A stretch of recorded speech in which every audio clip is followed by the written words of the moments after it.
They want me to take part in the advancement classes? It does seem that way, but my friend, it might be better if you didn't raise your voice. I think you scared some of the students. Roland glanced around at the numerous other people seated in the institute cafeteria. He found himself there out of necessity, as his home rations had run out 2 weeks after his arrival. His initial plan to leave within this time frame had clearly failed. It would be another 2 or 3 weeks until he could depart, considering the time it would take for the spiritualist to arrive. Usually, each professor had their peculiar method of obtaining food, but as a new member, the cafeteria was the best option for Roland. It was a sizable space open to both faculty members and students. Following the 2 recent incidents, involving Viola and the Count's son, people were starting to fear him, particularly the ones from the nobility side, whom he had primarily clashed with. While there were a lot of uneasy glances and quiet conversations there, Roland focused on the person across from him. It was a surreal sight to witness Arian, who resembled an ordinary black house cat eating, while keeping this feline form. He was using runic utensils and floated a silvery fork and knife to cut through a piece of medium rare steak. It was quite distracting.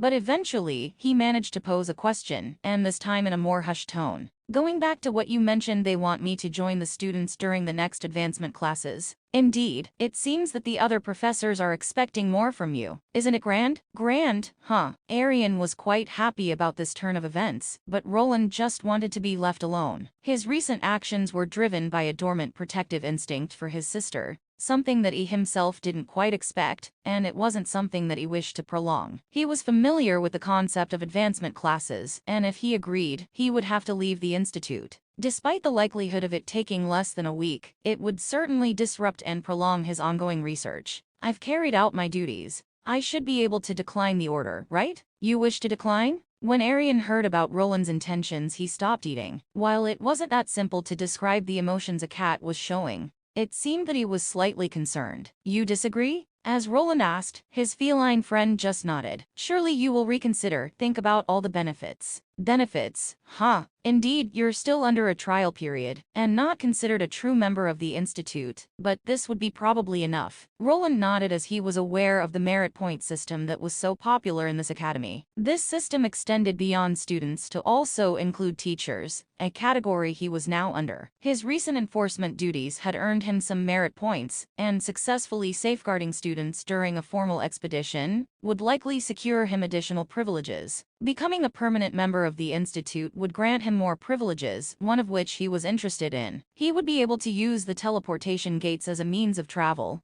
and use them to travel home in a matter of moments. It would be great if I could do that, and if I witness a teleportation gate opening, it will make it easier for me to recreate the technology later. But this sounds suspicious. The entire proposition seemed like a scheme to Roland. It gave off the impression that people were attempting to usher him out of the institute, and he had a suspicion as to why. Given the numerous enemies he had made among higher-ranking individuals, it wouldn't be surprising if the Castellane nobles pursued him once he was outside the institute's protective walls. Roland deemed it much safer to wait out these weeks for the spiritualist, as he believed no harm could befall him within the institute. Before I give you an answer, which one of the advancement classes is this? Is it for the freshmen or the seniors? Oh, it's for the freshmen, so it will be much simpler. Of course, it's for the freshmen. The advancement class was a special catch-up method for anyone who fell behind in levels. There were only 2 of them, one for the freshmen who were around the age of 15, and the seniors at the age of 18. The class was in place to help people reach either the second Tier 1 class or their first Tier 2 class. Considering that his sister was still behind in that regard, it was probable that she would be forced to take it. Do they know that we are related? Now his suspicions were growing.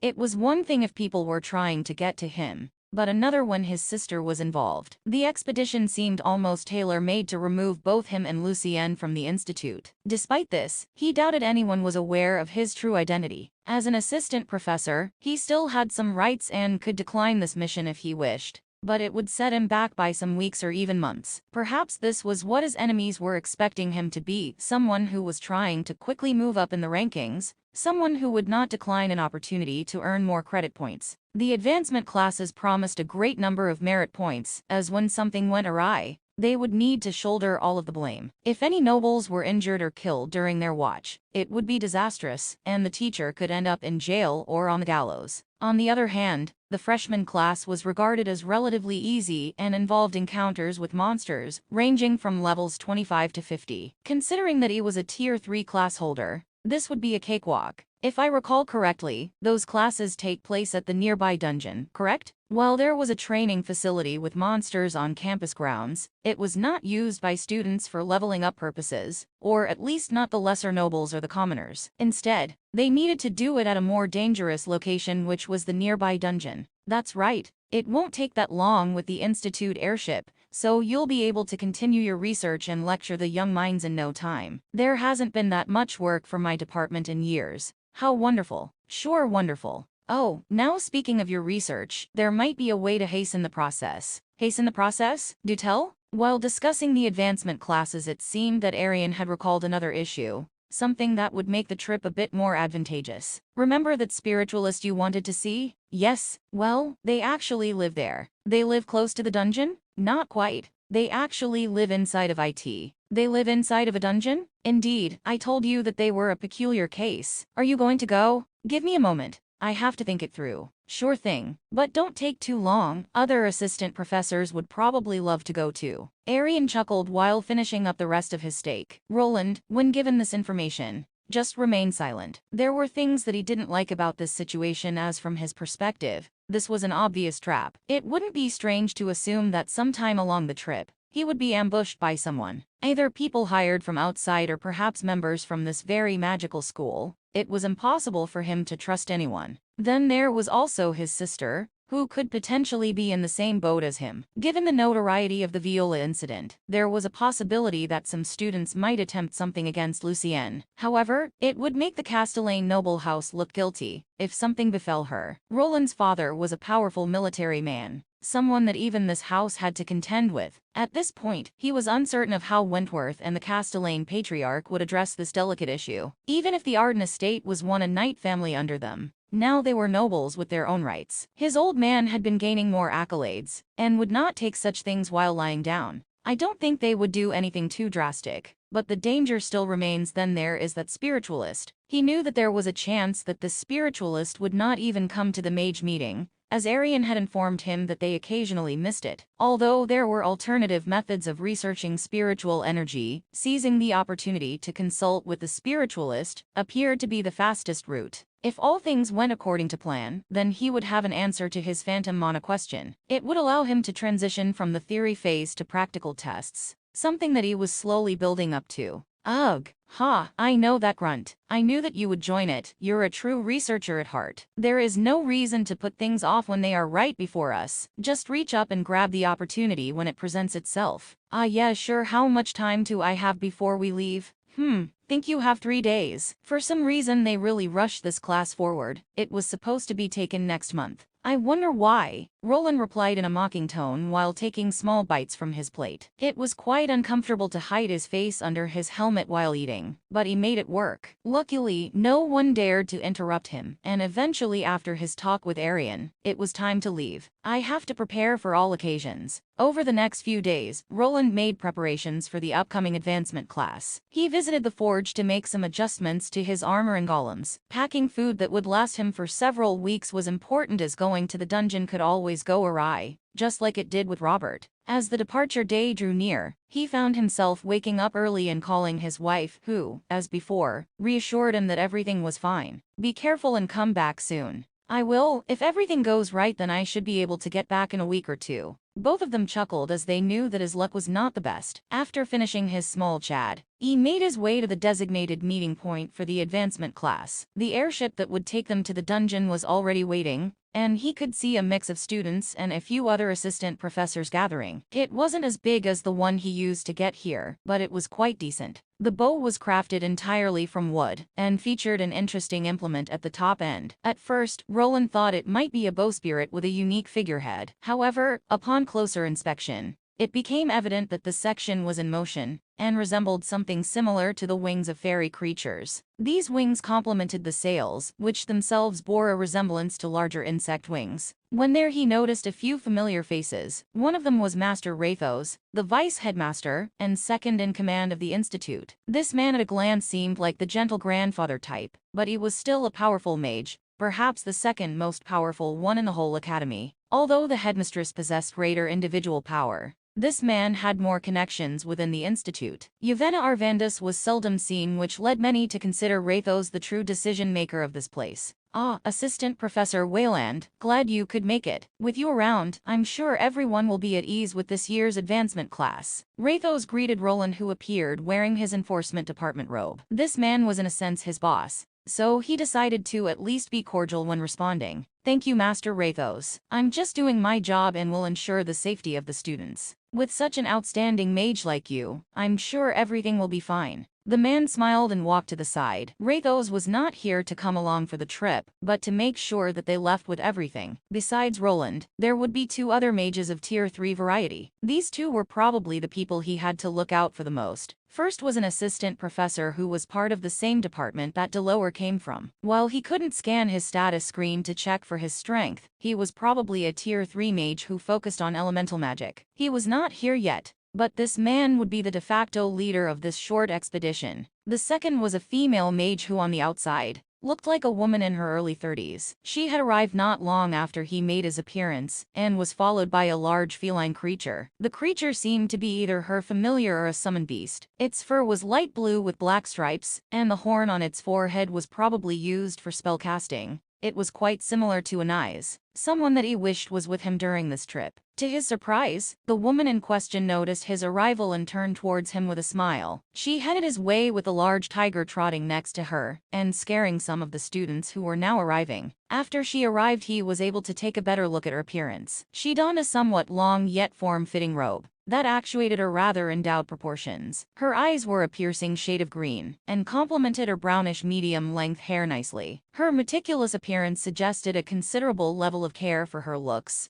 which were potentially enhanced by magical means. Assistant Professor Wayland, isn't it? Yes, that's me. Can I help you with something, madam? Madam? Just call me Ulfine, and this is Thunderclaw, my very trustworthy companion. The tiger that was called Thunderclaw gave out a low growl. It was as if it was acknowledging Roland's presence or existence. This beast here was no joke, as he could tell that it was a Tier 3 just like its master, and considering that it was not a human, he decided to take a look. Name: Horn Thunderliger, 167 lira. Type: Lightning Beast. It seemed to be a combination of a lion and tiger. Its level was comparable to Anais, but the stats were slightly beneath his, which was just a testament to his rare evolutionary path. Nevertheless, this beast seemed to be quite intelligent and also capable of casting spells. As Roland observed the information about the Thunderliger, Ulfine extended her hand in a friendly gesture. It's a pleasure to meet you, Wayland. I've heard about your recent activities in the enforcement department. Quite impressive, I must say. Thank you, Miss Ulfine. Regretfully, I'm not too acquainted with the people within the institute.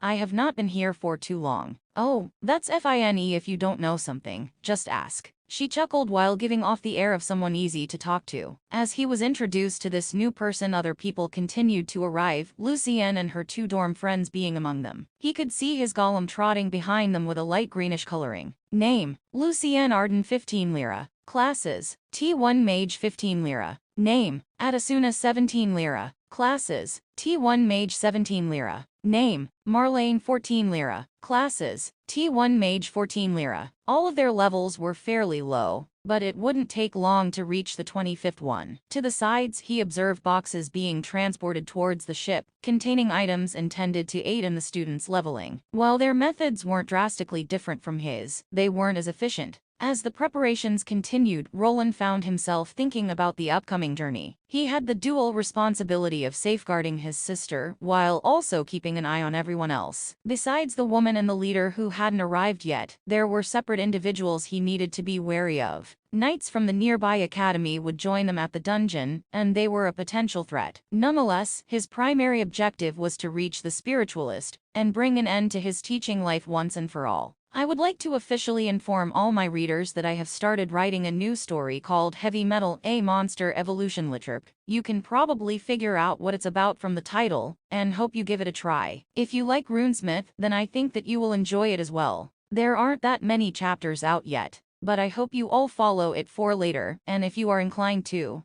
give a nice rating D. Advertisement. Watch your steps while ascending the main ramp. Yes, Professor Ulfine. The airship was almost fully loaded, and Roland along with Ulfine had already gotten on it. Lucienne along with the other students and her friends seemed a bit nervous but also excited. Even now a lot of them were looking in his direction, quieting down whenever they got up the ramp onto the ship, which his new acquaintance noticed. It seems that the young ones are interested in you, Wayland. I bet they would love to hear of your adventures in the kingdom. They are just boring stories of dungeon expeditions, not very interesting. Maybe not to you, but to them who have not been able to spread their wings, it is fascinating. Is that so? Roland pondered her words as they waited. These youngsters here came from sheltered families, and probably rarely left their homes without supervision. It was probably true that this was one of the few times that they were able to see the world and travel, something that he wasn't fond of but was forced to go through. His journey was quite interesting from others' perspectives, as he was a 10-year-old who set out on an adventure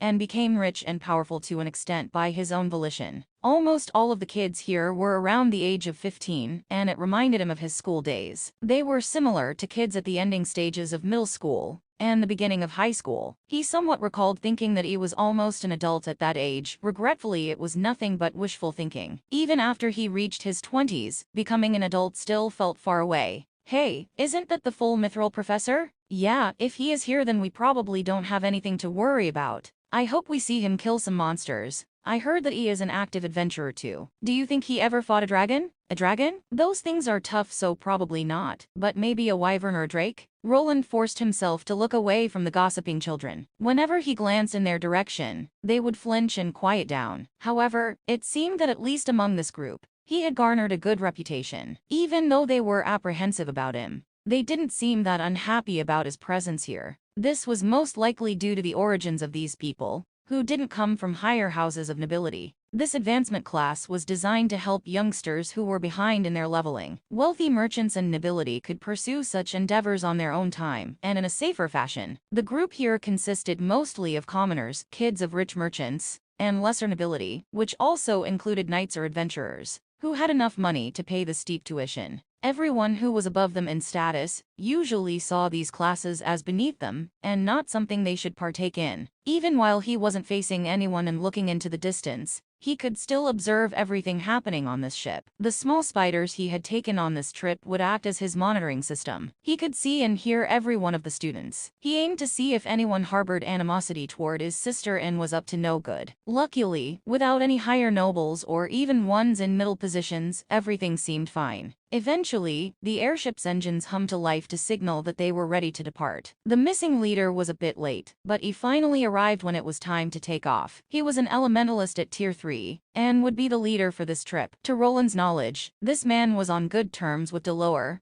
who was turning out to be the main antagonist to his residence here. If someone attempted to pull something then it would be him, but Roland could also not discount Ulfine, whom he also didn't know too well. Even though she was acting friendly, it could just be an act to lower his defenses. The man had a stern expression on his face, and was wearing a somewhat colorful robe. It was kind of eye-catching as it contained 4 colors, each one representing a base magical element. He was not alone, as 3 people were behind him who looked like teachers and were probably ones from his department. He was a professor, so the others could be his assistants. A person didn't need to be a department head to get such a role, but the next promotion was to become a department head like Thorn or Arian. There he is, casually late as always. I see he still has those bad habits, Ulfine commented while a sigh escaped from her mouth. The liger that was lazing on the side snorted as if the two were annoyed by the man's appearance. He did look like he had a stick up his behind, but Roland didn't want to make an assessment from just his looks. This person had a graceful way of walking and a very upright strut. He reminded Roland of a peacock when doing all of this in that eye-catching robe. Lady Ulfine, it's a pleasure to have you with us on this voyage. After taking his time walking up the ramp, the first thing he did was waltz over to the woman that he just met. She didn't seem like she liked his presence too much. When he attempted to kiss her hand, she just didn't hold it out, which created a somewhat awkward exchange. Some of the students started chuckling, but before they could comment, he produced quite the glare. Yes, I'm also very pleased now.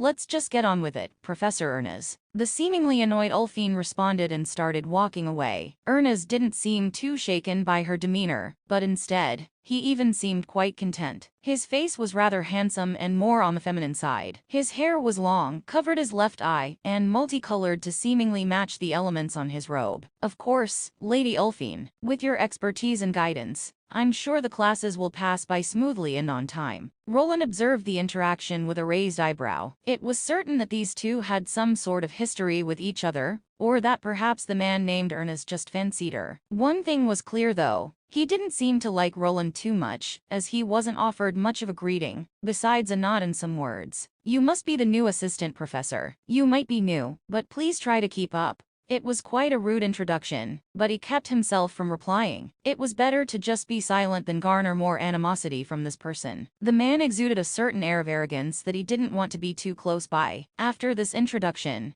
he decided to take a tour through this airship and visit the engine room. Previously he was unable to do this when on the larger airship, but this time, he was part of the runic department and had the correct clearance. Greetings, young mages. We embark on this journey not just to enhance your combat skills, but also to broaden your understanding of the world beyond the Institute. Professor Ulfine and I will guide you, so remember to always follow our instructions. The ship's interior was spacious, and one of the rooms even had a classroom arrangement with seats for the students and a chalkboard. There Ernest took the chance to address the students on what they would be doing on this journey. His name was left out as in a way, his job was to play the role of enforcer and bodyguard, not to teach them anything. Thus, he took this opportunity to broaden his horizons and examine every enchantment on this vessel, focusing mostly on the engine room. After a little walk, he arrived in the engine room, which didn't produce much more than just humming. Once inside, he got to see the heart of this airship, which was a floating stone inside of a large column. This column was glowing and covered in various runes and was busy at work. This wasn't quite the same as an engine from a modern plane, as it was more akin to a computer.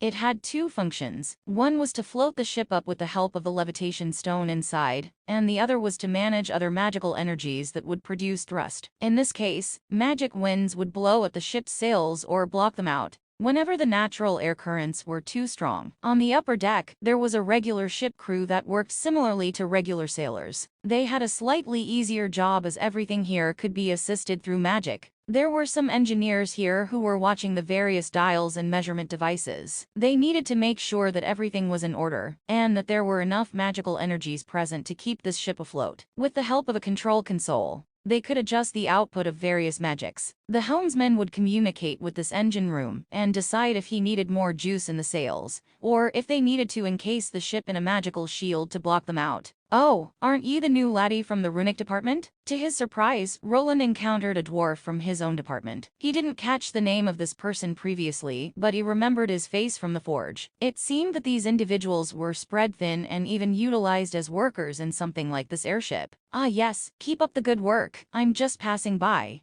so just ignore me. Sure thing, laddie. If you need something, just let me know. The dwarf returned to his tasks, and Roland continued his exploration of the engine room. It was quite fascinating to see different combinations of intricate runes different from his own. As he moved through the room, he noticed a side chamber that seemed to house a more delicate and complex set of runes. His curiosity was satiated, and now he would probably be able to facilitate such a creation, and perhaps with Arian's help, he could even get his hands on the full schematics of an airship. There wasn't much to do and people didn't expect him to teach. Thus, he had enough time to look at every nook and cranny of this ship. He examined all the runic traces that were placed on metallic pipes and rods that ran through the ship's interior. Well, Roland preferred to use cabling more similar to the modern world he came from. This method also worked. It didn't seem that anyone cared to mask the runes and traces, so they produced a nice light show. After he was through with his tour of the ship, he made his way up to the upper deck. There he could see the wind element-empowered sails propelling them forward at a nice stable speed. The view was quite breathtaking, and the speed they were going was quite fast. While these ships weren't very aerodynamic, with the help of some spells that kept the wind pressure at bay, it was possible to reach speeds similar to older planes, with the fastest ones reaching around 600 kilometers per hour,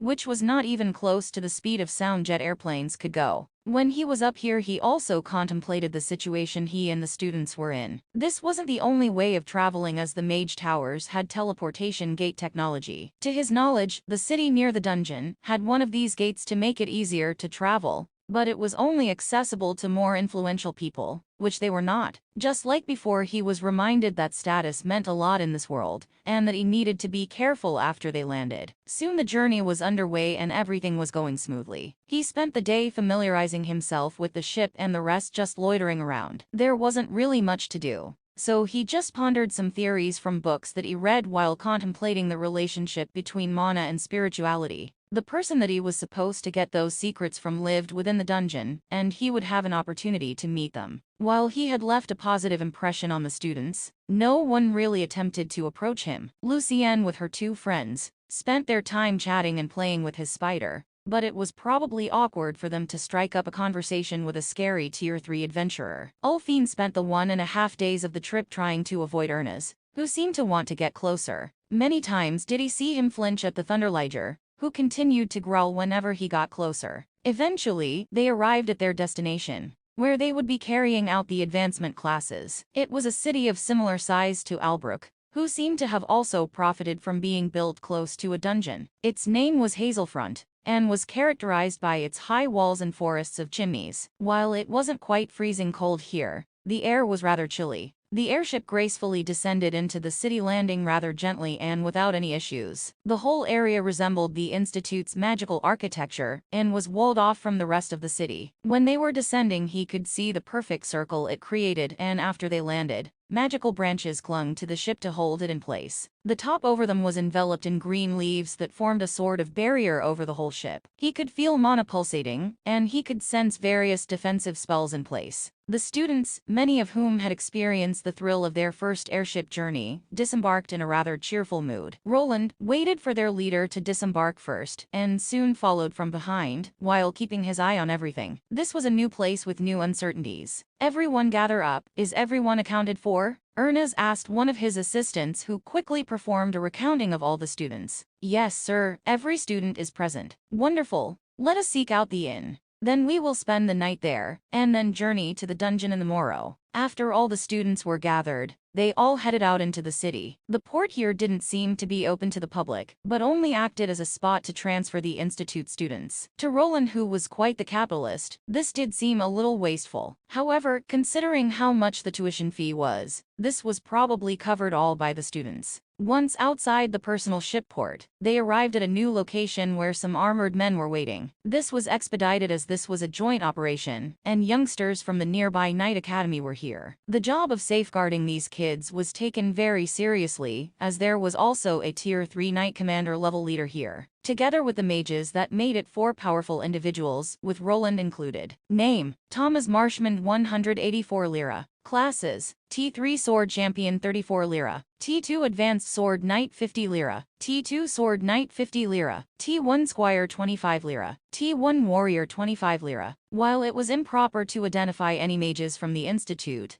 he could analyze the Knight leader without getting into any trouble. His level was below Roland's, but he was still a Tier 3 class holder that couldn't be ignored. With him there were 10 Tier 2 Knights and then a whole bunch of Squires. In this advancement class, these Knight Academy students would be helping to protect the mages. Thanks to their lesser levels, Lucienne and the others would be able to take more of those precious experience points. They were mostly shield carriers who would just hold the monsters back while the magicians cast spells. Some would also round up slower moving mobs and bunch them up together, so that a wide area of effect spells could be used to hasten this process. This seems relatively normal, but will everything go smoothly or not? Roland was here to meet the spiritualist, and after they took one day break, he would perhaps be able to. He had potentially 3 people who could be a problem, but this wasn't all. They were going into a dungeon where the rules didn't apply anymore. Even nobles sometimes vanished from within, and finding out the reasons after a body was absorbed by the dungeon was almost impossible. What if we get caught? Don't worry about it. This concealment spell will do the trick. Are you sure? Won't we get penalized if someone finds out? Why would anyone find out? We'll be back before it's morning, and by then, we will all be true men. Yeah, stop complaining. Just think about all those beauties. Okay, I'm in, let's go. That's more like it. 5 young men were climbing through a window that led out from the large inn they were staying in. They were all wearing black robes to help them hide in the darkness of the night. It was around 11 at night, and they planned to sneak out to enjoy a night of pleasure in the town. Today they arrived at the closed establishment reserved for individuals from Xander's Institute of Wizardry. It was a special event for all of them, and the entire place had been cleared of any outsiders. The compound was quite large, and this helped them sneak out through the empty corridors. Eventually, they reached one of the windows through which they exited outside. Now, their only task was to avoid some of the knights patrolling the area. This task they deemed simple as they possessed magical means to aid them. See, I told you. Those knights aren't even paying attention, and the silence barrier keeps our voices and footsteps hidden from them. You truly are a genius. There were 5 of them and all around the age of 15. The youngsters hailed from shelter backgrounds, where stepping outside too much was not permitted to them. Their status as mages made others eager to shelter them, ensuring an easy life. However, this also meant restrictions on having fun outside designated places. Today they resolved to change that, and to indulge in some adult fun in town was just what they desired. Once outside they encountered some armored men that seemed rather lax. These were the knights from the academy situated near the institute. Most of them were simple squires, and held only Tier 1 class status. They couldn't perceive anyone capable of noticing their concealment spell, as only a few early Tier 2 class holders were on site. Those of higher status were not patrolling, but left the tiresome task to their junior counterparts. This is so boring. I know, but we need to get used to this eventually. Yeah, I bet we'll have to guard some spoiled nobles after we become real knights. I hope that I become a guard of some young noble lady.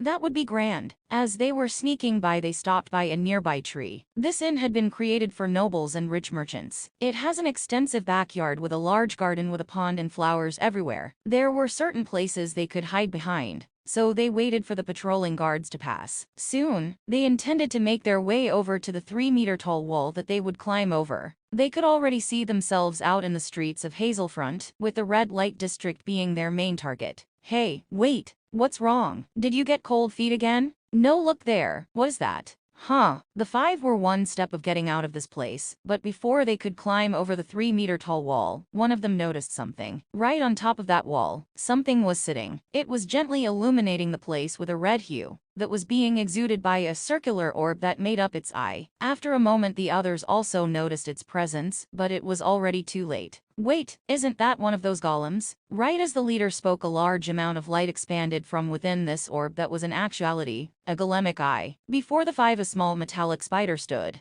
watching their every movement. It was also not the only one, as another light source expanded from behind them. It illuminated the space the group was hiding in, and it was clear that even their concealment spell wasn't working. Damn, we need to get out of here. Run before. Before what? The teenagers panicked upon seeing the 2 spider golems, and realized that there was no escape. From a third direction, a familiar voice reached them, one that belonged to a professor who accompanied them in this advancement class. The man slowly revealed himself, his form large and surrounded by a shadowy haze from his own concealment spell. They couldn't determine how long he had been there, but it became evident he might have been aware of their escape much sooner. Assistant Professor Wayland, what a nice evening. We were just taking a stroll through the garden. A stroll through the garden? Huh. You should at least try to come up with a better excuse than that. The 5 didn't know what to say, as the presence of this man was far too overbearing. They had heard about some rumors of his exploits, all of which portrayed him as a man with no mercy,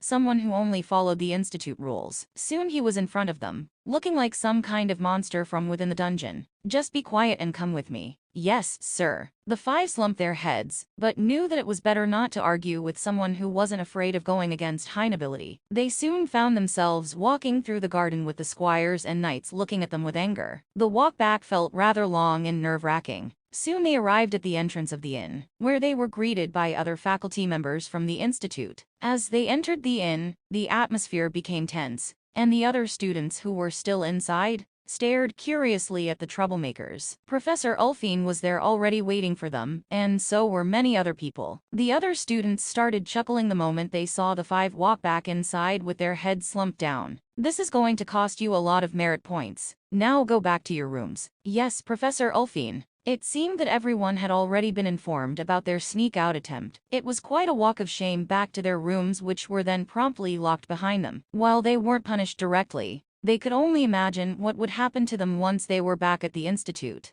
It's so good to have someone else keep watch over these rascals. Those golems are quite handy. Does the runic department plan on making more of them? Professor Ulfine smiled while looking at one of the chubby spider golems that Roland created. Thanks to them spreading throughout the inn, were they able to keep an eye on these rowdy youngsters. Their attempt on going into the city was noticed almost instantly, and even though they used costly magical artifacts, they could not evade Roland's runic detection technology. Not really, but something similar is in the works. Oh, that's a shame. Have you ever thought about joining the summoner department? We have a tamer section. I'm not a monster tamer, and these are runic golems. It was worth a shot. Ulfine smiled and then turned to the students who were peeking out from their rooms. Everyone, go back to your rooms and go to sleep. You all will have to be well rested for tomorrow's classes. Yes, Professor Ulfine. With the troublemakers confined to their rooms, the night settled back into a calm state. The students started to disperse, with no one thinking about trying to sneak out. After seeing what happened to the quintet of troublemakers, Roland could see his sister peeking out with interest and along with her friends, chuckling at the 5 that were captured. It seemed that she was back to being more of her older self, with no Viola there to bother her. This reminds me of my old school trips. He also retreated to his private room, given to him due to his Tier 3 status. Thanks to his golems patrolling the whole inn, there was no reason for anyone to stay up throughout the night. Their leader Ernest wasn't even awake as he had gone to sleep an hour ago, even before many of the students continued to chat in their rooms. Some played card games or performed magical tricks, while others were planning to sneak out. They were similar to his old friends in this way, as he could remember trying to drink alcohol at their age when he still lived in his old world. During school trips, the boys would sometimes try to sneak into the girls' rooms or vice versa. Teachers would have to stay up until late hours to patrol the hotels they were staying at. Usually, after midnight they would eventually give up, and that was when the fun happened. I'm old, aren't I? Even though in this body he was still in his early 20s, he felt like he was becoming an old man. He was not on the other end and needed to act like a proper adult. Sometimes he missed those years of leisure when he was younger, but having the freedom to do what he wanted whenever he wanted was something that he would probably never give up. It doesn't seem like anyone is going to come, but I still need to be careful. The incident with the students had passed, but he still found himself awake 2 hours later. He looked outside the window where some of his spider golems were hidden away. This was not the time to relax, and he was ready to engage at a moment's notice. It was very disadvantageous to him in this place as he lacked information about his next adversary. At any moment he could get attacked, and even this inn was not safe. However, by now he was used to such things, and spending the whole night awake wouldn't even faze him. After getting around 2 hours of sleep in, he awoke in the morning to find that no attackers made it through the perimeter. Considering that no one dared to engage, the possibility of the attack taking place during his dungeon visit became more likely. If I'm lucky, they won't be stupid enough to do anything around the students, but I can never be sure. From his perspective, this was a golden opportunity for the Castellane household to take their revenge. It also placed them as the main suspects for everyone looking from the outside. Even though he was considered an outsider and an adventurer, doing something to a baron's daughter would not be that simple. It was possible that no one would raise their hand against them, and perhaps they would just examine his movements first. His enemies still lacked information about his true identity, something that a person needed to have when getting their revenge. The morning arrived and the atmosphere in the inn was filled with excitement, as the students prepared for their first day of classes in Hazelfront. Despite the previous night's incident, the 5 troublemakers had become a source of entertainment for the rest of the students. Everyone knew that they would be eventually punished and couldn't help but to point at them and snicker. Good morning, Professor Wayland. Did you sleep well? Ah, yes, I'm doing fine. Glad to hear it. Lucienne, along with her 2 dorm friends, were there to greet him in the morning. Roland was trying to intimidate the other students and people around him. This was made difficult by how nonchalant his younger sibling had become around him. The other students thought that she was brave at first, but slowly were beginning to see him in a different light. His persona of the unapproachable no-nonsense professor was starting to crumble. You 3 should go back to your group. We will be heading to the dungeon now. Be sure to not forget anything. Of course, Professor. The stay at the inn was temporary, and they would be spending the rest of the day at the dungeon, where the advancement classes would take place. Once outside, large crates were already waiting for the youngsters, and also Professor Ernest was there. He looked slightly and was covering his mouth while yawning. Good morning, Professor Ernest. It looks like you had a restful night. Ah yes, Please just give me a moment to get ready. Ulfine greeted Ernest with a mocking tone. It was clear that this person didn't like to get up early, so one of his assistants would be performing his duties of informing the students about their advancement classes instead. Please everyone, gather here and take your designated magical appliance. You will need them once inside the dungeon. Roland didn't say anything as he looked at everyone taking out various magical weapons. They reminded him of his old runic wands, but instead of using up mana, they all had pre-applied charges on them. They had the shape of mage rods with a large mana crystal at the top part, something that he hadn't seen in a while. All the mana crystals that he now used were always melted into the metal instead. This does bring me back. Please be sure to familiarize yourself with the magical appliance. You should have been taught how to use them at the institute, but if you have any questions, then please ask them now. A stern-looking lady started talking while Ernest sat on the side and drank some morning tea. The magic rods worked in a similar fashion to how he cheated his way to a higher level. With their help, the students would be able to easily dispatch monsters that were above their level and quickly gain experience. It was quite easy to do at lower levels, as these artifacts were rather plain and simple to make. However, once a person reached Tier 2, such leveling drives could only be done by the powerful and wealthy. Their schedule was quite tight, and they intended to get everyone to level 25 within a week. After someone managed to achieve this feat, they would be forced to return to the city and wait patiently for everyone else to be done. Eventually, they would end up with fewer students who could blast through the levels with multiple magical rods at their disposal. We might be able to finish this a lot faster this year with you around, Wayland. I'll do my best, but my mana isn't infinite. There was one other reason why he was allowed to come on this trip. His strength was one of them, but he also possessed additional utilities. Thanks to being a runesmith, he would be able to recharge these weapons on the fly, without them needing to be replaced. Normally, after the charges were used up, the classes would need to be halted. After returning to the city, the nearby enchant smith or runesmith would perform these duties. However, this skill wasn't exclusive to crafting classes, and a good enough rune mage could restore the mana to the magical circuitry. While applying for this job, he did include that he was capable of this feat, and thanks to this, they were expecting to wrap up things faster. Eventually, everyone was armed with a rod, and the rest were packed up for later. Even though he could recharge them, it didn't mean that they wouldn't just use the prepared equipment first. The students seemed excited to finally leave the inn, and soon they headed toward the dungeon. As expected, the students from the Magical Institute attracted a lot of attention. The squires and knights were responsible for their initial safety. Some of them even started shoving people out of the way, just so they wouldn't get too close to the mages. From Roland's perspective, this was quite rude, but they were being trained to prioritize their masters and duty over anything else. The youngsters were quite interested in some of the structures and brick buildings, but they couldn't leave. Just like in Albrook, the dungeon wasn't that far away, so they were going on foot. They passed various adventurers while taking up most of the road. Some of them were quite scary,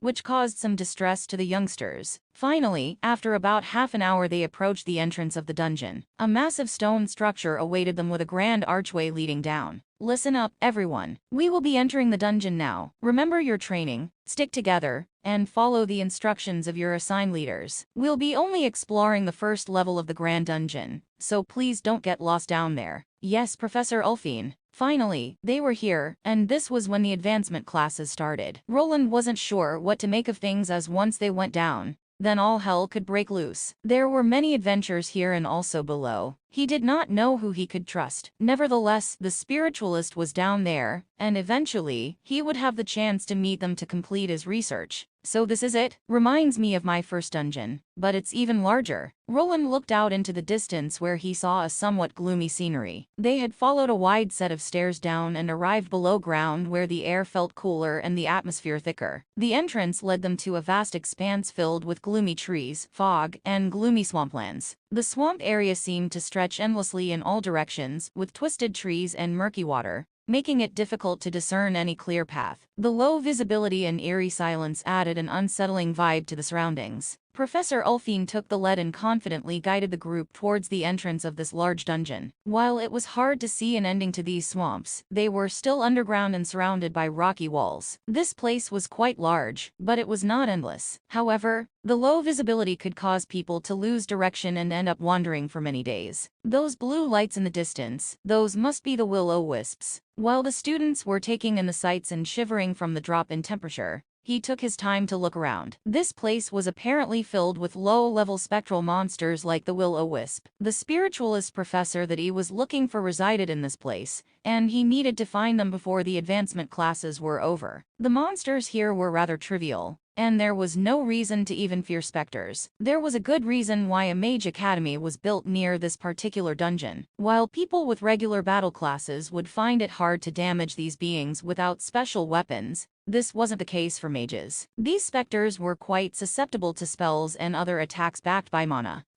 I wonder if the weakness to mana has anything to do with the mana phantom and why I can see it with my skill? Maybe the mana can disrupt it in some way? Roland pondered mana theory, and the students descended into the dungeon. The excitement and chatter that had accompanied them on the surface began to dwindle. Soon the oppressive atmosphere of the swamp seemed to weigh on their shoulders, and the occasional croaking of unseen creatures added to the tension. "Did you hear that? What was that?" Lucienne asked one of her friends, while the strange monster sounds echoed from a distance. Asuna's ears curled up slightly as the two girls looked around in fear. "I don't know, but I don't like it here." "What are you two scared about?" "There is nothing to be scared about," replied Marlene in a braver tone. But her two roommates quickly noticed that something wasn't right. "Say that after you stop shaking like a little baby." "I'm just cold." "Sure you are." The talk between the three girls stopped him from thinking about mana, and instead focused on the problem at hand. After leaving the inn they stayed and they met up with some adventurers from the city. They came along with them and would act as a second layer of protection for the kids here. There should be no way of anything going wrong, but he still needed to watch out for potential danger. Any of these people could have been hired by their enemies, or others could already be waiting for them inside of this dungeon. This place was quite large, almost the size of the underground portion of the Albrecht dungeon. With all the fog, water, and strange sounds, it was quite difficult to maneuver through here, for anyone without a mapping device that is. Name: Wilbur 75 lira. Classes: T2 Axeman 25 lira. T1 Axe Warrior 25 lira. T1 Warrior 25 lira. They are all kind of weak. Name: Bente Palump 65 lira. Classes: T2 Knight 15 lira. T1 Squire 25 lira. T1 Warrior 25 lira. His eyes scanned for potential threats, but everyone that was with them would not pose much of a threat. This dungeon might have looked intimidating to new adventurers and the students, but it was filled with Tier 1 monsters. They would not pose a threat to Tier 2 class holders, and the Tier 3 people like Roland weren't even expected to do anything. Their role was to keep everything civil and scare away potential threats from outside, like possible assassins or kidnappers. They had children of some rich merchants and lesser nobility here,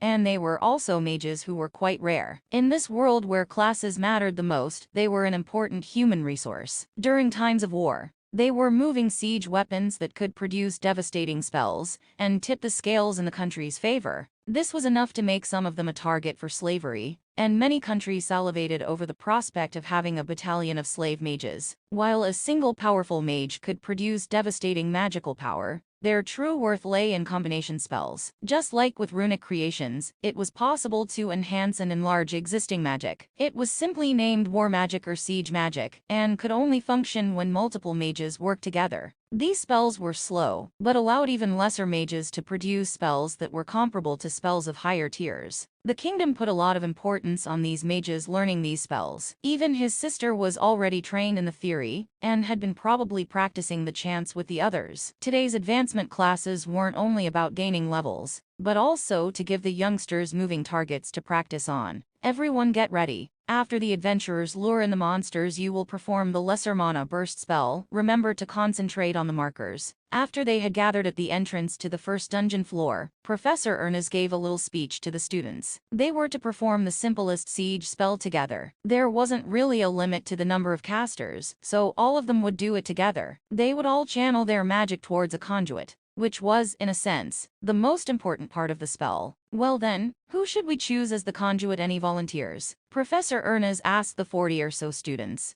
but no one dared to reply. All of them knew that this was quite a taxing role, and fumbling at this role would potentially make them into a laughingstock. No one? Then how about one of you three? You were being quite chatty during the trip here. Ah, Roland raised his eyebrow and started wondering if this choice had something to do with his sister. For some reason, Ernest decided to point in the direction of the trio of Lucienne, Asuna, and Marlene. It could have been a coincidence, as the three were somewhat louder than the other kids in their groups. Something that could have caught the ire of this professor. Quickly make a decision, if not then. I'll do it, Professor. Good, step forward. What's your name? It's Lucienne, Professor. Lucienne was the one to step forward, as her two friends seemed rather frightened of the responsibility. Roland was actually interested in how his sister would fare in this role. Considering her mana control skill, it shouldn't be all too difficult. What she just needed to do was concentrate and let the spell flow through her. Not something too difficult if she didn't crumble under the pressure.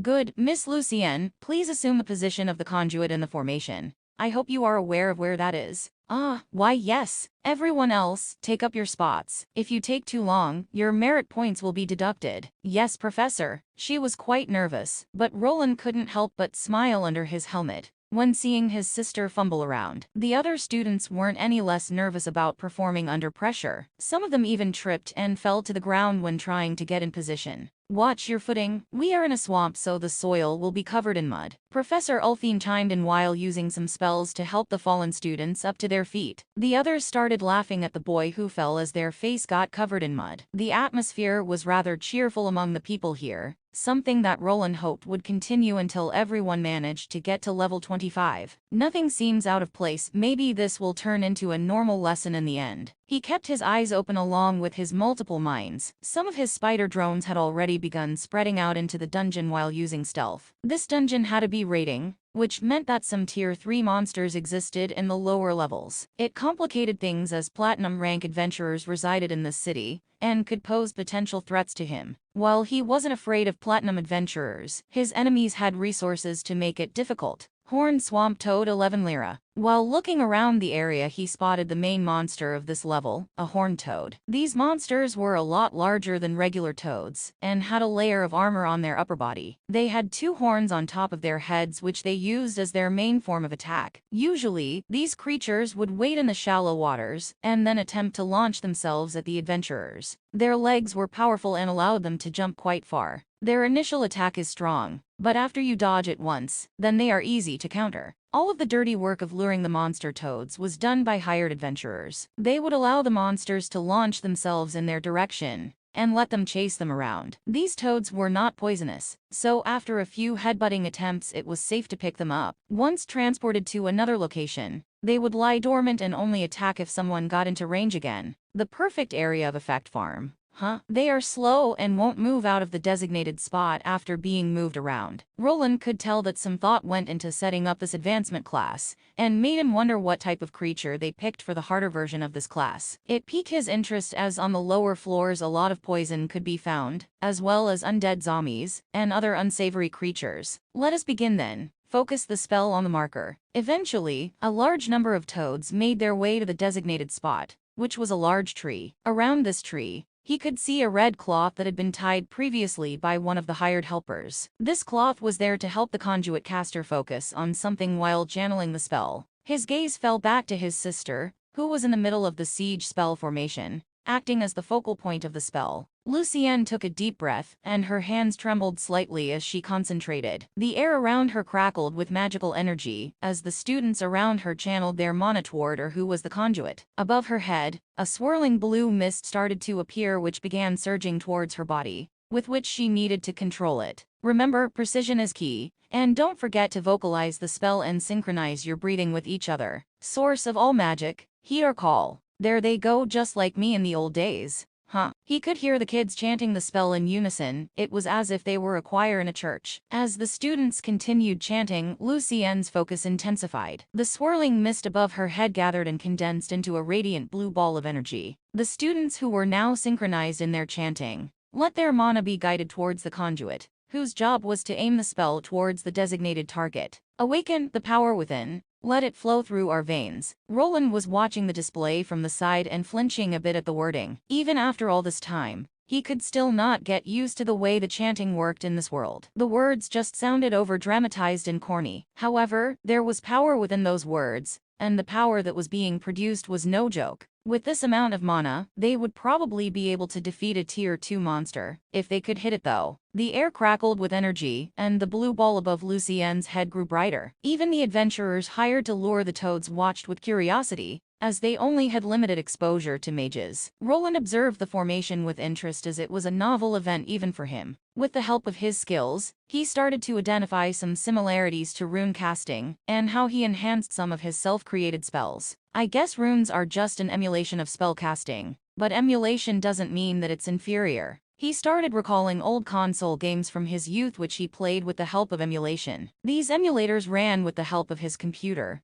and had to be more powerful than the initial console. While this seemed like a big drawback, it also brought some bonuses, such as running the games with better shaders or unlocking frame limiters. Something a bit similar to how he could produce more powerful spells with runic magic, but needed to spend a lot more mana on them. Now, release. The time to end the spell had come, and Lucienne thrust her hands forward. Everything seemed fine, and he was seeing quite the light show while using his Eyes of Mana skill. It allowed him to see the many tiny connections that looked like multiple threads connecting all the students with Lucienne in the middle. A complex web of energy was created before him, and it was almost time to let the mana burst forth.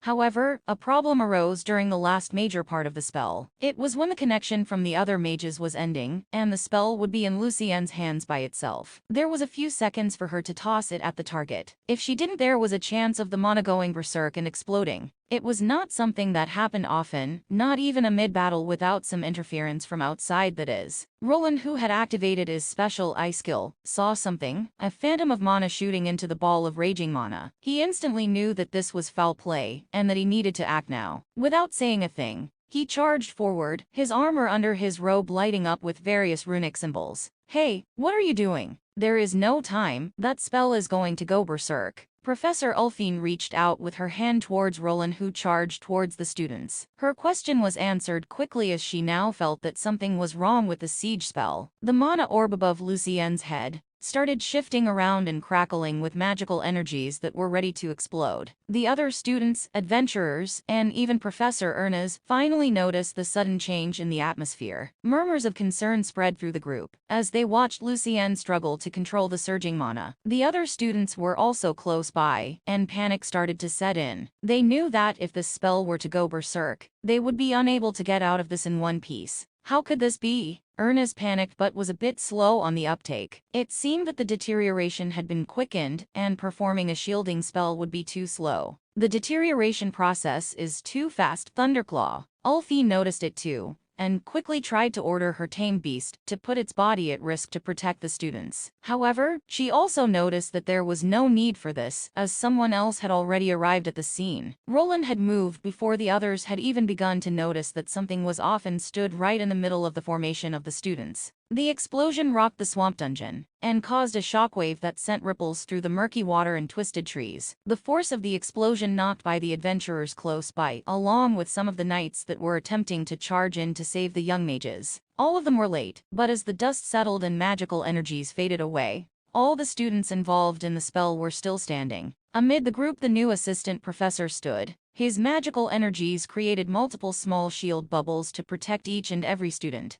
including the conduit that was Lucienne. While everyone gave out a unanimous sigh of relief, Roland's eyes were darting around. He knew that this was no accident, and that someone had intended to murder his sister, with the other students as collateral damage. How could this be? Did the mana from the dungeon corrupt the spell? Something like this should not have happened. The other mages will think that I was responsible for it. The leader, Professor Ernest, seemed to be shocked by the magical explosion that had just occurred. Never before had something like this transpired during an advancement class. He sounded more concerned about his reputation for allowing such a thing to happen, than by the potential injuries that students could have sustained. Luckily, someone had managed to safeguard every student by shielding them with bubbles of magic. Are the students fine? Is someone injured? Professor Ulfine, on the other hand, along with her tamed creature, rushed to the epicenter of the explosion. The ground was scorched, and the smell of burnt vegetation hung in the air. Lucienne, who had the part of conduit, stood shakily, but she seemed unharmed, and it was thanks to Roland's quick intervention. The other students were startled but also appeared physically unscathed. I don't know what happened, but it wasn't the dungeon's mana. Someone interfered with the spell, Roland said as his eyes scanned the surroundings. Interfered? How is that even possible? Stop making up things. Professor Ernest didn't agree with Roland's assessment for some reason, and this was concerning. He clearly saw a strange mana phantom shooting from the distance, and afterwards, the spell structure started going berserk. It was possible that the mages here didn't have the skills required to perceive this fact, but there could also have been a different reason. They were in on it. Should I prod for some answers or keep my mouth shut? Roland didn't know who his allies here were, so these people could feign ignorance. They would certainly not admit to having any involvement in this incident, and he had no authoritative power to make them do anything. He was in a sense a lone boat, and rocking the waters too much could make him tip. There was no telling what these people would do if he started accusing them. It was probably better to keep things civil, so that the children wouldn't be affected. If a fight broke out now, he wasn't sure if his enemies would care much about the offspring of commoners. Plus, he would also need to explain how his skill worked, something that was better kept hidden. I didn't sense anything either. Could it just have been a dungeon anomaly? Those happen from time to time. That was probably it. Ernest concurred with Ulfine, who suggested that this might have been a dungeon anomaly. At times these locations experienced fluctuations in chaotic mana, which were capable of causing even a skilled mage to falter in their spellcasting. Considering that it was also done by Tier 1 students with lesser mana handling skills, it was a realistic possibility. Perhaps I was mistaken and just felt the strange fluctuations of the mana inside the dungeon. Glad that you did. All of the students seemed to be fine, thanks to your quick thinking. Wayland. Roland nodded as he decided to play along with the explanation to avoid unnecessary complications. The students were still in a state of shock, and were now being comforted and assured by the professors that it was just a rare dungeon anomaly. The adventurers who had been knocked down by the shockwave were slowly getting back on their feet. He did not bother to save them, as the magical explosion would have not reached them anyway. Are okay? Yes, thank you, Assistant Professor. I'm just feeling a bit dizzy. His sister was shaking but fine. Even though he created multiple shields, it was easy to protect people from a spell of this magnitude. It was perhaps better if she didn't know that she had just been through an assassination attempt. Nevertheless, the danger persisted, and it would probably be unwise to have her and the other student continue today's lessons. I wonder. Roland had an idea that could potentially fix all of his problems quite quickly. It wasn't very smart, but would allow him to perhaps tackle this enemy without the involvement of the students. If the other two professors were his enemies was still debatable, but they would probably go along with this proposition, as it would put him in danger. May I propose something, Professor Ernest? What is it? Perhaps it is unwise to continue today's advancement classes. You wish to end it before we even begun? We still have the lesser artifacts. Those won't be affected by any dungeon anomalies. Ernest didn't seem to agree with him. One possibility was that he wanted to get these classes over with even if it put the students in a bit of danger. However, he could have ulterior motives that could not only harm Roland, but also the students here. It would be better to perhaps play into his enemy's hand for now, as it would get Lucien and the others out of here first. Yes, we should have enough time to complete the classes within a week, but what if any of the students is harmed? What if the anomaly produced a unique monster that could appear on this floor? What if it's a precursor to a dungeon break? A dungeon break? That's preposterous. There were many ways he could spin it and excuse his idea. His voice was also loud enough for everyone to hear. The students, along with the adventurers, started to whisper around as they knew what the mages were talking about. This is a B-rank dungeon. What if a Tier 3 boss monster appears? We can't handle that. Hey, I didn't sign up for killing Tier 3 monsters. Ernest looked a bit conflicted as he noticed other people whispering. It was his responsibility to ensure that all of them were safe, and he would take all the blame as the leader. Roland's proposal was reasonable, but he needed to give him something to latch on. It might be or might not be preposterous, but we must guarantee the safety of the students, so state the rules. Just like previously, Roland decided to play up his rule-following persona. There was one particular rule that was to be followed in a situation like this,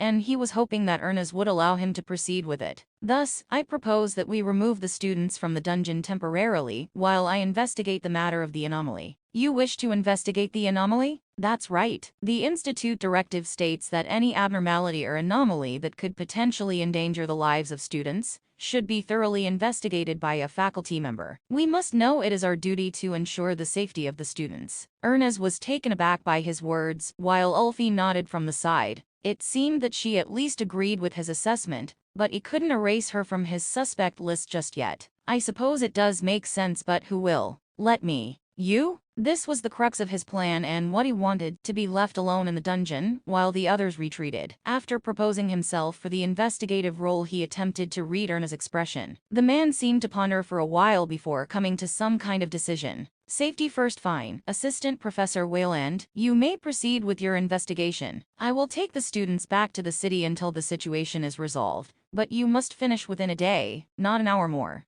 Do I make myself clear? Thank you, Professor Ernest. I assure you, I will do my best to get to the bottom of this anomaly as quickly as possible. Aren't we relying on the newbie a bit too much? Ulfine chimed in as she was standing close by during the whole conversation. He brought this up himself, so it will be up to him. Let us depart then. And Professor Ulfine, Ernest, who looked slightly mad when talking to Roland, started smiling instantly when facing the attractive woman who felt that something was wrong. Yes, we will have some time on our hands, so how about you join me for a meal in the city? We can discuss our recent advancements in magical research, and maybe it will help take our minds off this unusual incident. Ulfine raised an eyebrow, clearly skeptical of Erna's true intentions. Sorry, but someone has to keep an eye on the students while we are in the city, while Assistant Professor Wayland is here. We got used to using his mechanical familiars for that. Is that so? Ulfine's response seemed to leave Ernest a bit disappointed, but he quickly composed himself. Well, maybe next time then. Let's make sure the students are safe and sound. Professor Wayland, the responsibility is on your shoulders now. Don't let us down. Understood. With that, the group started to make their way back up the stairs to the surface. He could see the adventurers sighing in relief as they weren't needed, nor were they hired for something like this. The people from the Night Academy didn't seem to care about the decision, as their main mission was just to protect and guard. What the mages decided on was not their problem, and it would not jeopardize their mission. He watched as the students, professors, and adventurers gradually disappeared from sight. The fog here enveloped everything,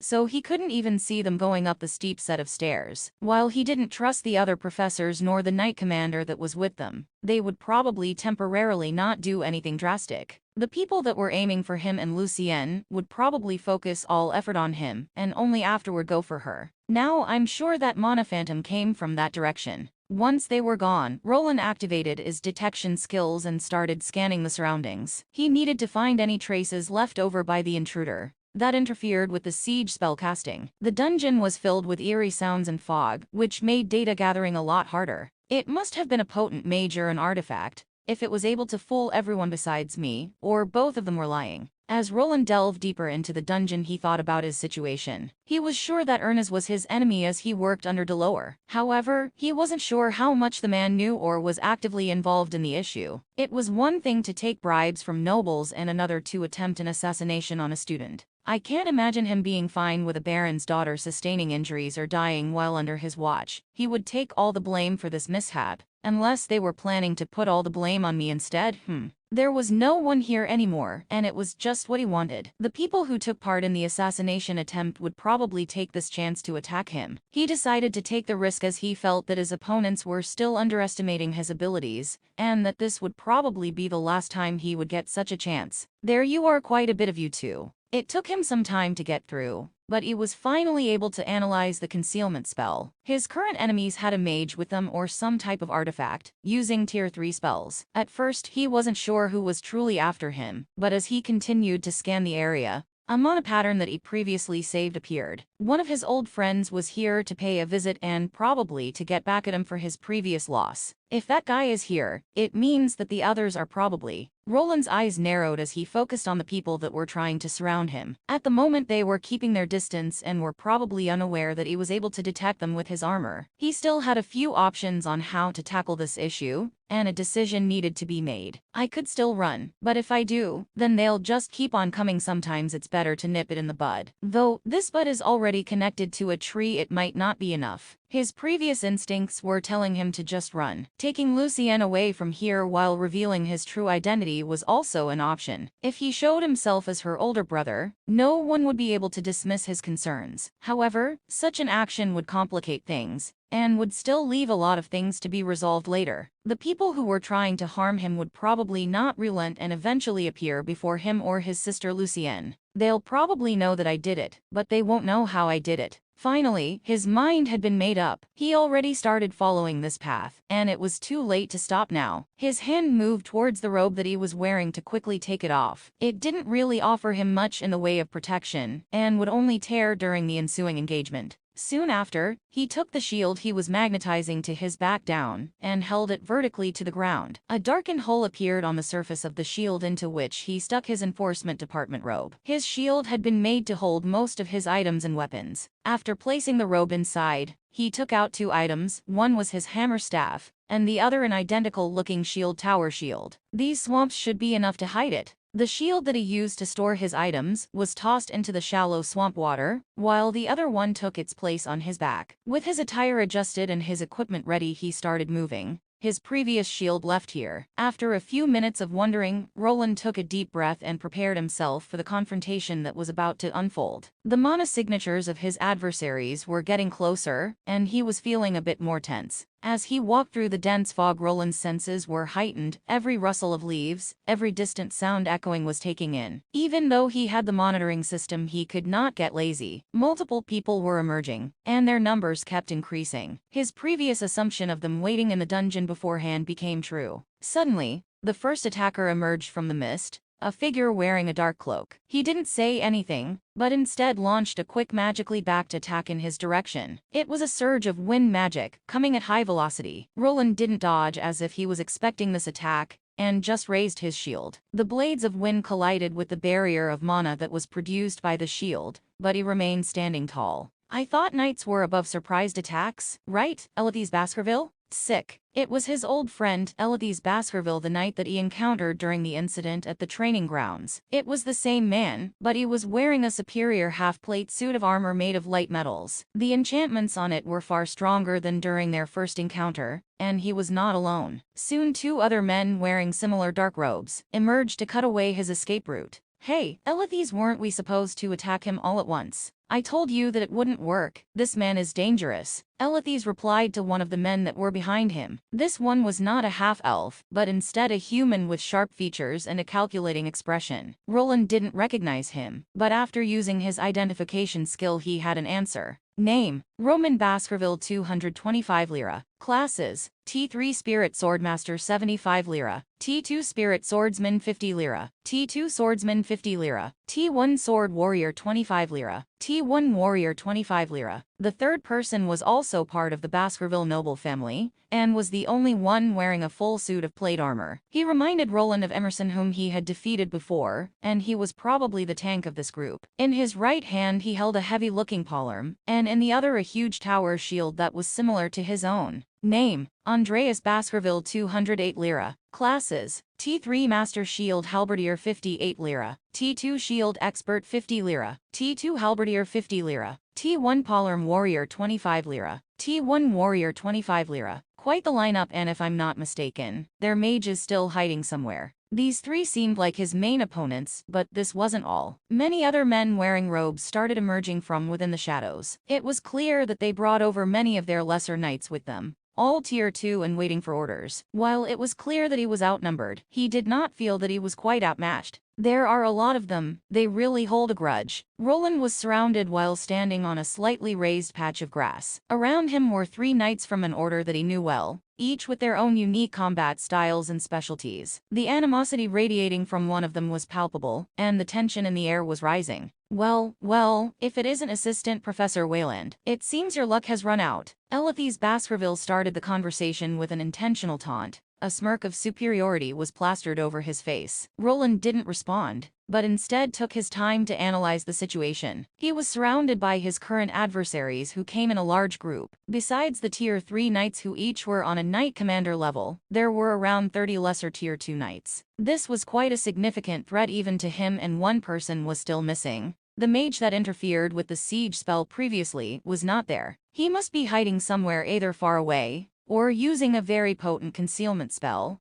I should probably try to stall them. I need more time. Elithes, Roman, and Andreas Baskerville. I didn't expect Cerberus to make a move for me. I feel flattered. But are you sure about this? Huh, you said that this guy was just some random adventurer, Elithes. Roman Baskerville asked his brother while keeping his eyes plastered on Roland. So he knows our little nickname. What of it? Elithes replied while seemingly not making a big deal of it. Roland knew of this trio due to his old ties to the Arden estate. Everyone there was told to be wary of these three half-brothers, who were quite famous even 10 years ago. Back then they were known as the mythical monster Cerberus. It was a play on them being guard dogs of the Castellane household. What of it? It means that he might be connected. A commoner would probably not be as well informed. Don't worry, whoever is backing him won't matter if he is dead, right? Can't argue with that. The two conversed animatedly, while the third guard dog, Andreas, maintained a stoic silence. His calm demeanor suggested he would serve as the primary distraction. Roland quickly discerned their potential strategy: a frontal charge with the armored Andreas leading the way. Roman would likely follow closely behind, with Elithes utilizing ranged attacks to keep any counterattacks in check. Then, the hidden mage would go in for the kill when he was least expecting it. The other knights, with their distracting maneuvers, were positioned to further disorient him, and to create a further strategic disadvantage. This might not be their first rodeo, and the rumors about potent knight commanders and adventures going missing might have been their doing. Roland was at a clear disadvantage, but this didn't mean that he would be defeated. Even during this little chat, his mind was going into overdrive with many orders to his own reinforcements. The hidden spellcaster was a problem, but with the help of his skills, he didn't truly need to know his current location. Save the chit-chat, Wayland. We're here for a reason. A reason? So you lose once and bring your older brothers to finish the fight for you? Aren't you being too pathetic for a knight? Do you have no sense of honor?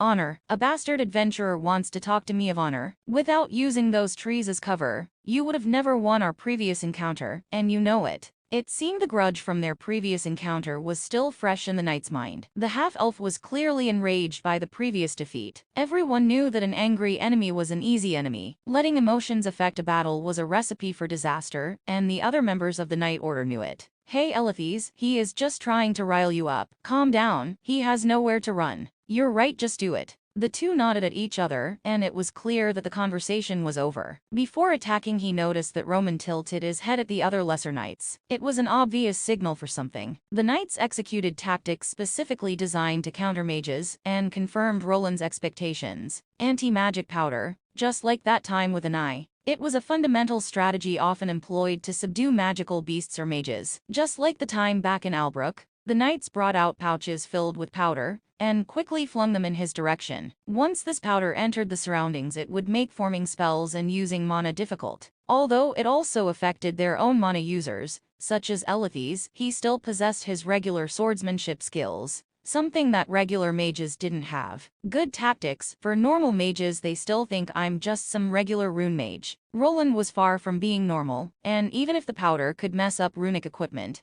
it needed to be placed directly over the rune. However, if a high enough concentration of it filled up the air around them, then eventually his equipment could become worthless. This was probably what his current adversaries were expecting. That with time he would become unable to cast spells, and they would be victorious. After his previous encounter, he had done extensive research on anti-mana. He had also looked into a few books that were in the institute to further his knowledge. The powder worked by jumbling up mana in the surroundings, as well as the ones forming from people's spells. Even when someone had enough MP to cast a spell, it would not be able to form out in the open, but there were ways of going around it. One way to go around this issue was to assemble the spell structure beforehand. After the spell had been formed, it was still possible to discharge it. Another way was to escape the range of the anti-magical effect. It was still just powder that could not cover everything unless it was a closed space. This swampland was not a very good place to use such tactics. Nevertheless, his enemies were trying to end it quickly, and Andreas Baskerville was already charging at him with his halberd raised. At the same time, Roman Baskerville took off and started running. His body vanished behind his larger armored brother, and it seemed as if he had vanished. Elithes unsheathed both his blades and launched a magical attack from afar, while still unaffected by the powder. The other knights were equipped with crossbows, which they quickly pointed in his direction. From his perspective, everyone besides Elithes was a distraction. They were trying to get him to focus on Roman, who was staying behind Andreas. Then after he had defended himself from the initial onslaught, his main enemy, the magic swordmaster would descend upon him. The man clearly had a chip on his shoulder, and his pride was hurt. It was plausible that he would want to deliver the finishing blow, and his allies agreed to oblige. "You should really watch where you are standing," Roland replied as Andreas slammed into a thick shield of mana that stopped his charge. At the same time, quite a light show was taking place around this area that he had prepared previously. His recently gotten imbued rune skill was becoming one of his favorite ambushing tactics,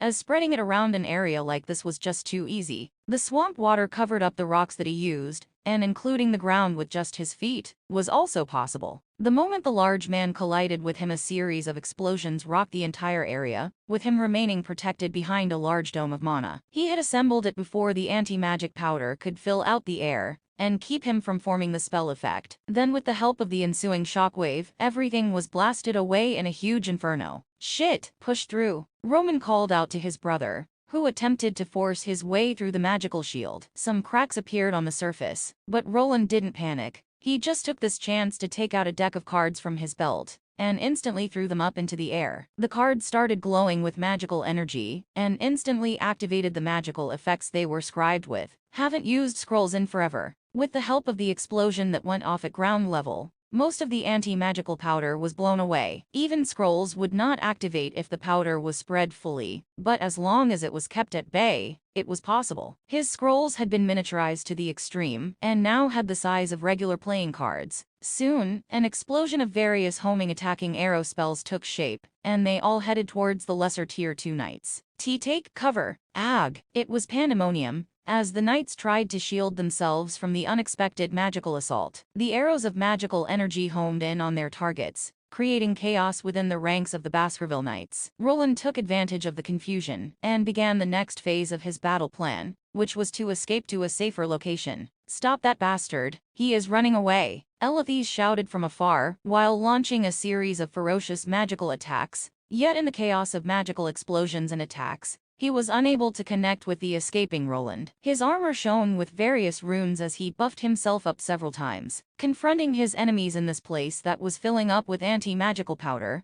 was still unfavorable to him. He needed to get away first, before confronting them again. With the help of his enhanced speed, he now had the agility to weave between the trees and swamps. The magical arrows from the homing spells continued to wreak havoc among the Baskerville Knights, and created enough chaos to distract most of them. However, the lower tier spells that he had used could not halt the charges of the knight commanders. Andreas Baskerville was rushing at him from behind like a mad bull, and surprisingly building up speed. "He can keep up with me?" It was clear that he was using some sort of skill. The way he was running reminded him of a hoplite warrior charging with a spear. The trees and objects that Roland was dodging with some finesse, this man just bulldozed through. Some sort of barrier was surrounding his body, and the more things he hit along the way, the faster and more unstoppable he seemingly became. In an attempt to stop the charging man, he left a few explosive runes behind. However, this seemed to enhance the charge, as if he was absorbing the kinetic energy from everything around him to gain more power. If hard objects can't stop him, what about something softer? The ground here is already quite soft and muddy. After a few adjustments, the runes left over on the ground embedded themselves in the mud. Once triggered by the charge, they did not explode, but created a quagmire area into which his legs began to sink in. At first, the man was able to push through, but eventually his body began to sink in, and his momentum was finally stopped. He had become stuck, but the chase was not over as Roman, who continued to shadow his brother, now jumped out, and Elithes was not far behind. "Stop running, you coward!" "Coward? I'm not the one trying to assassinate someone inside a dungeon," Roland retorted while taking the two on a tour through the swamps. Roman, who was trailing behind Andreas, used his agile movements to navigate through the swamp. Elithes, on the other hand, continued to cast magical attacks from a distance, trying to hinder Roland's progress. There was no anti-magic powder at work here anymore, but one problem still lingered. If I'm correct then, where is that rat hiding? Is he using a concealment spell? He shouldn't have enough time. Shit.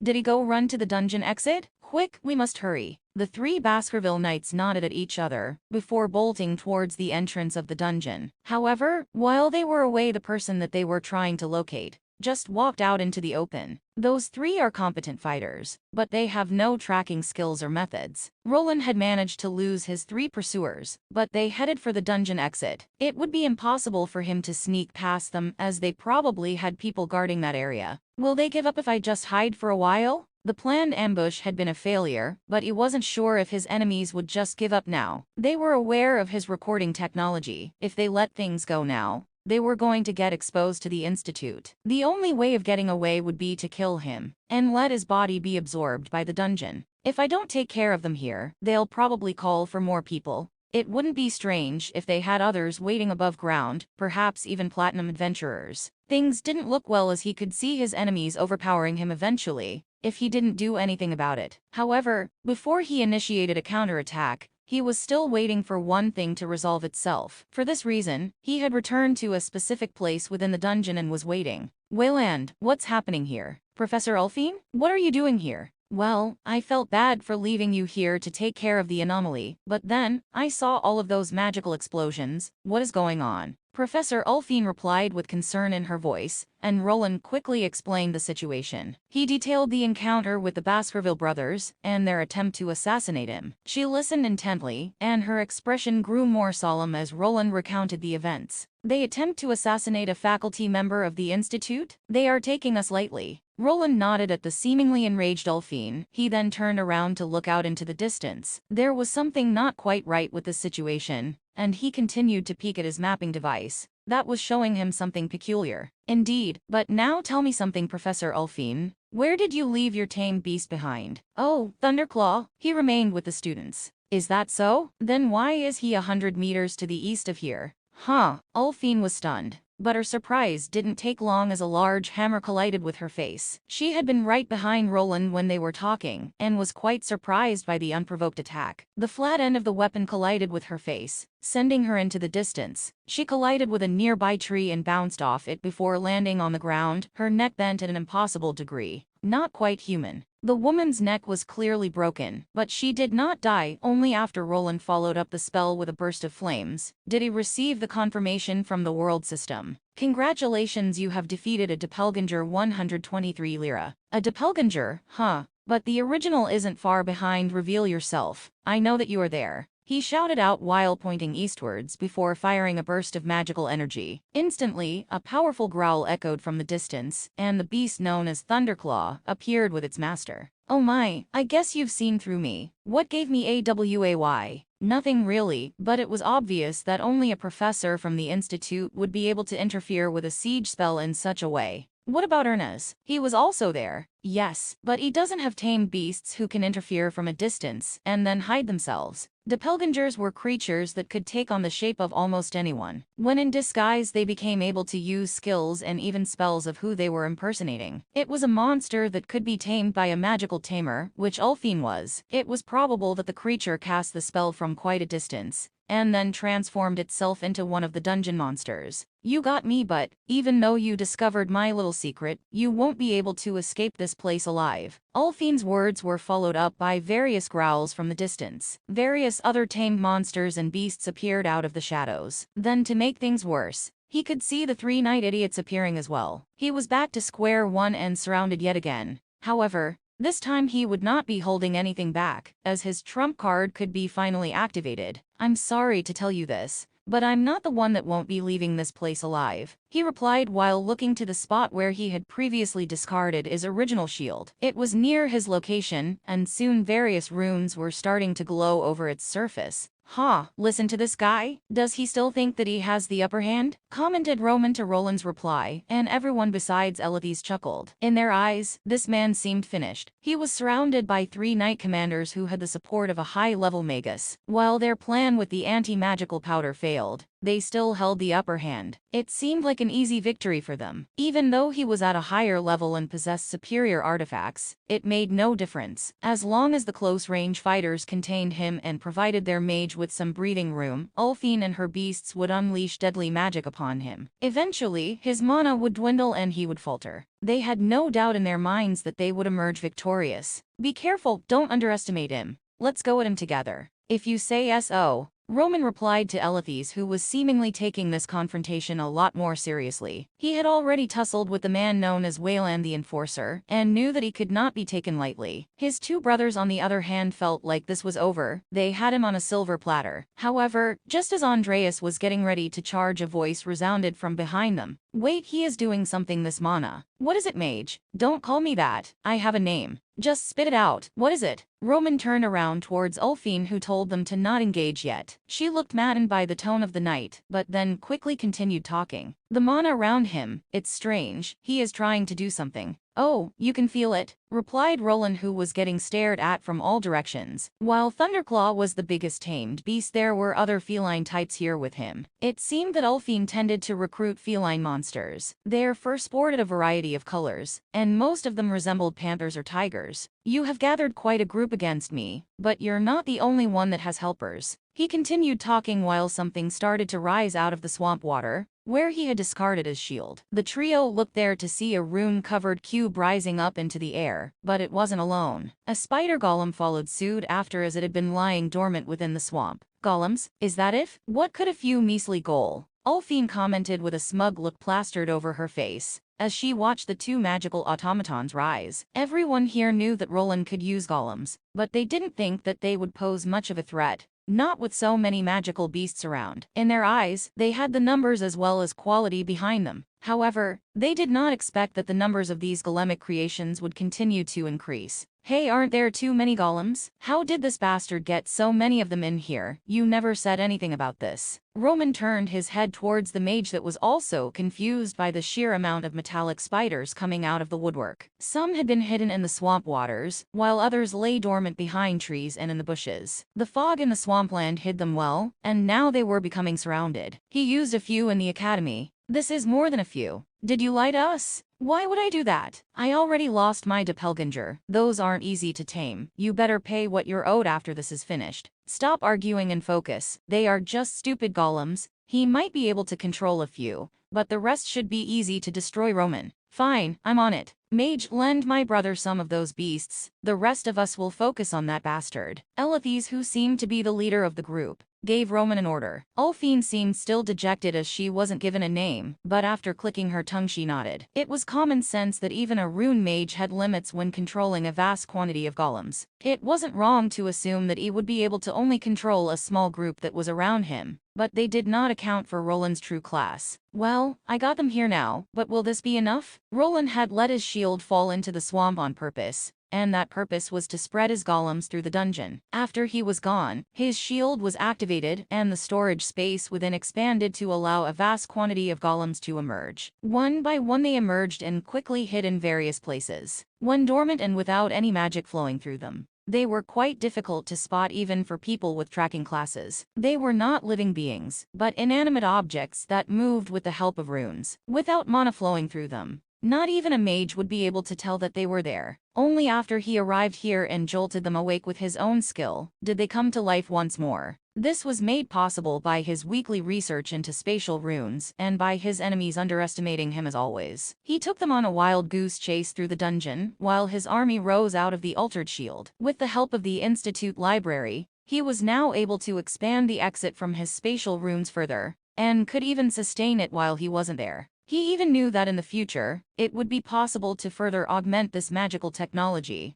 that would allow him to call his army forth without any outside preparations. Good that I stored all those golems for the trip. Before heading out, he had stored as many golems and parts into his spatial shield. The space inside was quite large, and it was previously strenuous to remove items from within. Before coming here, he stashed this space to the brim, with hopes of being able to expand on the removal process later. Only after further research into dimensional magic, which was very prevalent in the whole institute, could this portable storage shield become a true asset. With his golems now surrounding him, Roland felt a surge of confidence. The Baskerville brothers and Ulfine, along with her tame beasts, did not outnumber him anymore. While numerous spider drones lingered around, Roland's true numerical advantage lay in the vast quantity of floating cubes comprising his golemic army. Hovering in the air, these cubes awaited the command to unleash beams of condensed magical energy upon his foes. Sometimes simplicity proved to be the strongest design, and Roland knew that these floating squares of death would likely be the key to securing victory in the battle ahead. Soon he gave the order, and they scrambled up into the air before launching bright blue rays of light at the time beast. The battle had now started only after the Overlord had received aid from his trusted mechanical troops. As the light show took over the place, he took some time to glance at Ulfine's status screen.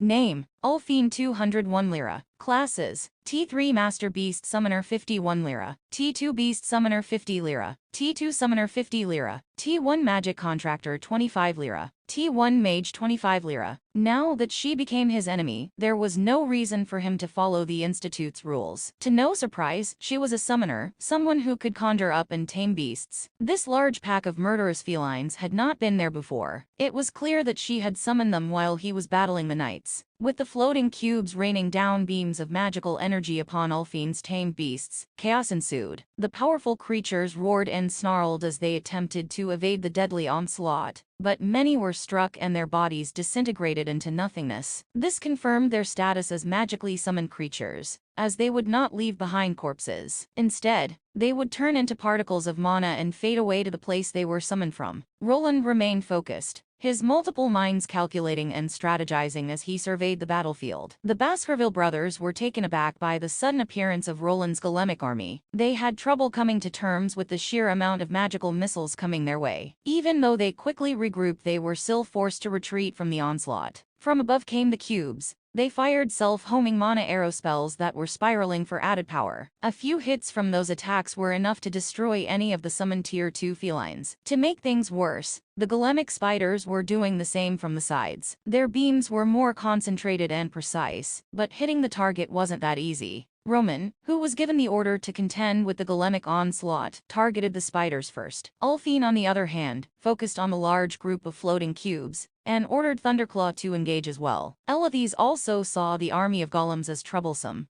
so his wind slices were focused on dispatching them first, while his brother Andreas charged at Roland. So this guy will keep me busy while the others take care of the golems. Their plan was obvious, and perhaps if they were up against a regular rune magus, then it would have worked. They didn't know that battling the army of golems was quite pointless, and that by sending this man after him alone, they were just weakening themselves. Just like before, he activated a skill that gave him a boost in speed and momentum. Like a train on rails, Andreas shot towards him with his shield guarding his body, and halberd pointed forward. Roland had a few ways of going around this problem, and he chose one of the more extreme ones. Instead of continuing to implement his magical shields for defenses and using long-ranged spells, he just closed the distance. In a way, he mirrored the stance of Andreas, just substituting the halberd with his own magical warhammer. Both of them gained more speed and eventually collided to create a massive collision which sent a shockwave in all directions. He overpowered Andreas. The two other Baskerville hounds were shocked as they saw their brother being flung back after the exchange. His shield had a dent as it was struck by the runic hammer Roland was using. They couldn't fathom the combinations of spells that were used, but they could generate an immense impact, not something a mage should be able to produce during a close-quarters confrontation. They saw Andreas flying back and tumbling around, but he seemed mostly uninjured. However, his opponent's weapon looked to be damaged. The large hammer Roland used was filled with cracks, and some parts were even missing. It was clear that even though the shield took a lot of damage, the weapon was unusable.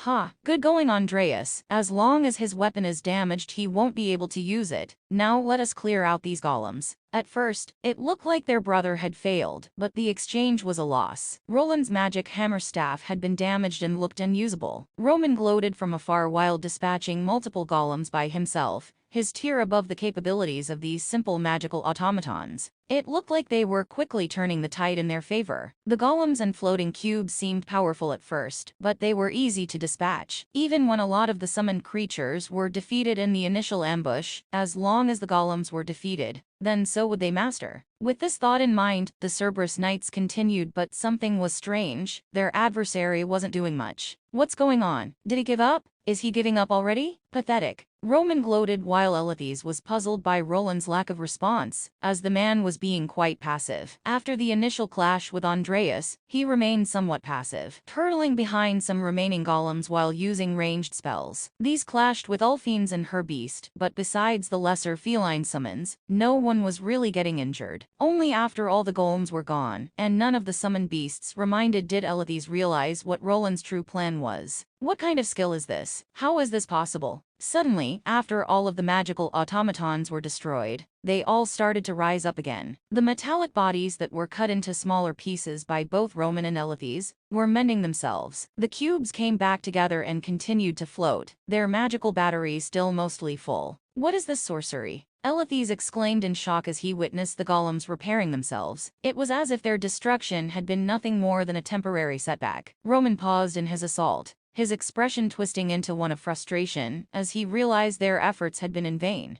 I don't know. I never heard of such a skill. This is not something a rune magus should be capable of. Who said that I was a rune mage? Roland replied with a somewhat nonchalant tone, as there was no use hiding it anymore. He was able to keep his status screen hidden and was able to trick his enemies into focusing on the golems. They did not realize that his main targets were the summoned creatures that were now all gone. Thunderclaw was the only one that remained, and finally, he had the numerical advantage. Look, his weapon is reforming itself. Damn, focus everything on that bastard. There is no use in attacking the golems. The Baskerville brothers quickly redirected their focus towards Roland, realizing that he was the true threat. They launched a relentless assault, combining their skills and magical attacks to overwhelm him. At least they tried, but the small golem army that had managed to restore itself blocked their way. While they couldn't cause much damage to the Tier 3 class holders, they could keep them busy while their lord did most of the heavy lifting. The onslaught of magical attacks intensified and gave Roland some space to maneuver. An aura of purple energy surrounded his armor as he activated both the Mana Overflow skill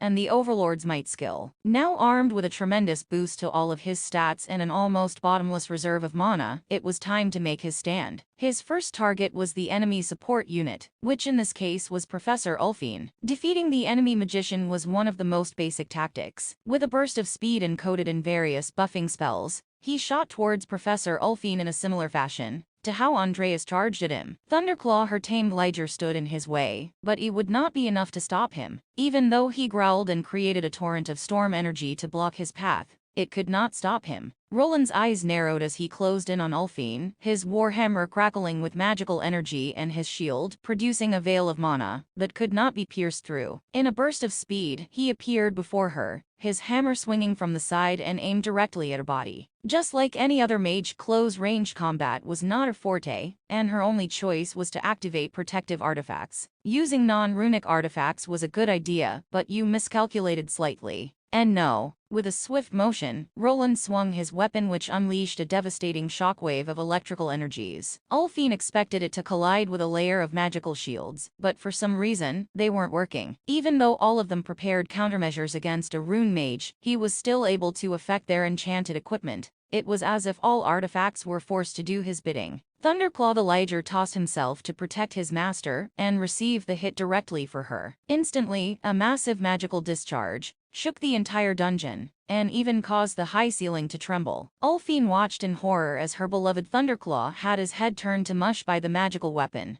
The ensuing blast caused a lot of residual damage, which fully engulfed her unprotected body that was heavily electrocuted. Roland stood amidst the aftermath, his chest heaving with exertion as he surveyed the scene before him. Ulfine lay unconscious on the ground with her body smoking from the magical discharge. Thunderclaw's lifeless form was sprawled nearby to his master, who was on death's door. Well, then only 3 remain. The Baskerville brothers turned in dismay at the display of magical might. Their mage helper was down on the ground and clearly defeated. The number advantage that they once held had now crumbled, leaving only the 3 of them to face off against the formidable runic overlord and his army of magical automatons.